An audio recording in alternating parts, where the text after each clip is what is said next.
আমি বাসায় কিভাবে সমোচা বানাই সিম্পল ওয়েতে সেটাই আজকে আমি আপনাদের সাথে শেয়ার করব। তো এখানে আমি পেঁয়াজ কুচি নিয়ে নিয়েছি হাফ কাপের মতো। এরপর নিয়ে নেব সমোসা শিট, এটা ভেঙে নেব, বেশি গুঁড়ো গুঁড়ো করবো না।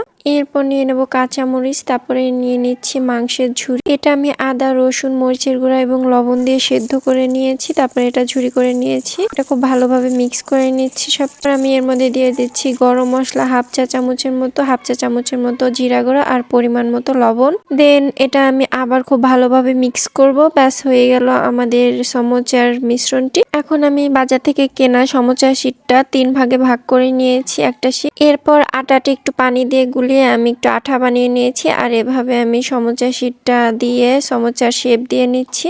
এখন এর মধ্যে পুরটা ভরে আমি সমোচা বানিয়ে নিব। দেখুন ভাঁজটা ঠিক এভাবে হবে। সবগুলো বানানো হয়ে গেলে এটা আমি ফ্রোজেন করে রাখবো। দেন যখন খেতে ইচ্ছে করবে তখন ফ্রিজ থেকে বের করে নিয়ে ভেজে খাবো। এই রেসিপিটি ভালো লাগলে লাইক কমেন্ট শেয়ার দিয়ে আমার পাশে থাকবেন। Thanks for watching.